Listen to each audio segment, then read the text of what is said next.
What gut disease do you have? We're going to go over every single gut disease, a brief description of it, and how it gets diagnosed. And when I say every disease, I mean every single one. I have a big list right here. To heal your gut issues, check out my webinar on my bio link. It shows you everything I did to get better. So, the problem with trying to get a diagnosis just based off of symptoms is a lot of these organs produce the same symptoms. And we can't just look at it and see what's going on because it's behind closed sphincters. So first what they'll do is they'll take a blood test to see if your inflammation markers are high. And if you're still having symptoms for months and you have high inflammation markers, then they'll try to get you to do a colonoscopy and endoscopy. So let's start from head to toe. So an endoscopy. So they're going to first look and see if your esophagus is inflamed. If it's inflamed, they call it esophagitis. All that itis means is that it is inflamed. And now, modern medicine, holistic medicine, they'll treat inflammation like it's the bubonic plague, but in reality, inflammation is the only way the body can heal. There's something injuring that tissue.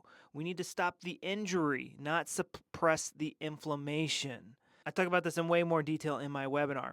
So first thing they like to do is an endoscopy, and they might do an endoscopy and a colonoscopy together. Colonoscopy is where they stick a camera up your butt. Endoscopy, they're coming down your mouth and they're looking around here. Now, somebody might have stomach ulcers or duodenal ulcers. The duodenum is the first small segment of the small intestine.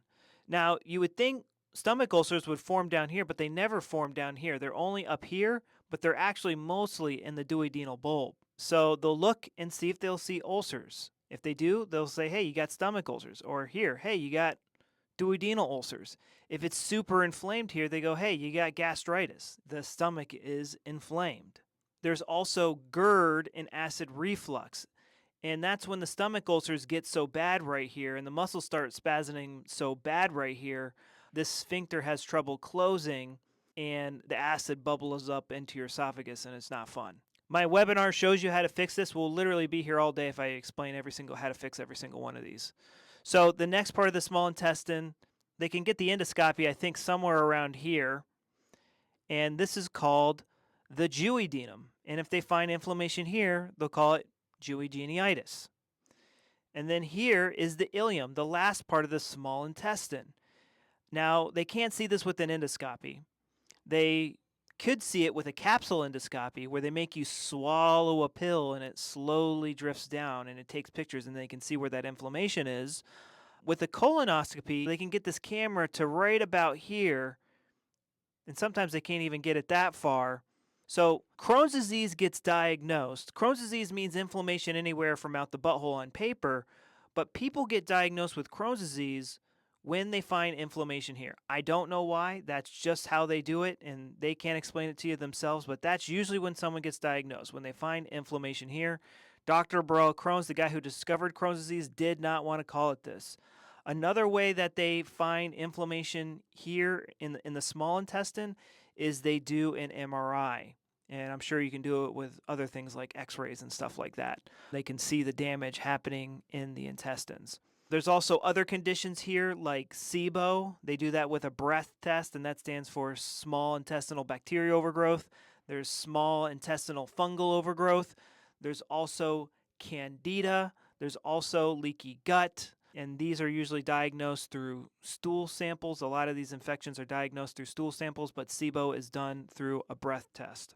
Now, celiac gets diagnosed when they find that the small intestine is beat up and they notice that you have an allergy to gluten.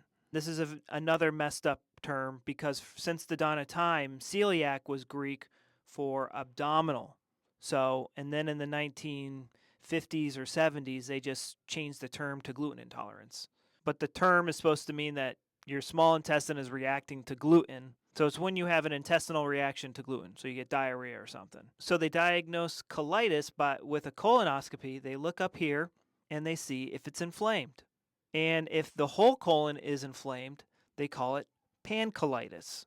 If it's inflamed and bleeding, they call it ulcerative colitis. If it's just here, they call it sigmoiditis. If they find little pockets coming off, they call it diverticulitis. If the inflammation is just here, In the rectum, they call it proctitis. Hemorrhoids, they can just put a little scope up here that sees to about here, and they can see if you have an anal fissure opening. Abscesses kind of get trapped, or they're hard to see, so I imagine you can only see, maybe you could kind of see it just looking at somebody if the abscess is big enough. But if it's a small abscess causing a lot of troubles, maybe they got to do an MRI or an X-ray to see what's going on. It's just trapped pus and blood that can't get out. Perianal fistulas are, they identify with the scope. Sometimes you can just feel your the track underneath your skin. You can just feel around for it, and you can feel it. You're like, oh wow, like what's that track doing there? Yeah, hemorrhoids, sometimes you can just see them. Anal fissures, sometimes you can just see them, and you don't need like a scope to back it up, but sometimes you do. Things like E. coli and C. diff are identified with a stool test. And then there is another condition called BAM, or bile acid malabsorption, and I really don't even like that name, but it's when, let's pretend your stomach's your liver for a second and there's like a gallbladder here. It's when the gallbladder keeps dumping bile into your intestines and giving you this super green, smelly diarrhea, which can be, see, like a lot of these conditions can overlap. You could have colitis and Crohn's disease and stuff going on in your stomach. That's what I had. And the bile. Like, so there's like a lot of different things. So it's like good to check. So a big part of me getting better was the work of Dr. Hammer.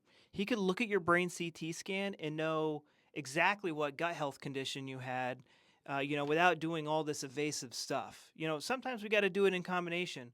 And essentially, what he discovered is that disease always starts after a traumatic event. This traumatic event threw our gut into overdrive.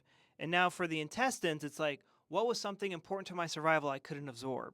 And usually it's like a boyfriend or a girlfriend or money, like losing a job or getting kicked out of school. Like it's the gut symptoms always start after a traumatic event, and most of the time people are not aware. Like I wasn't aware for the longest time, but I had really bad anger and frustration all the time.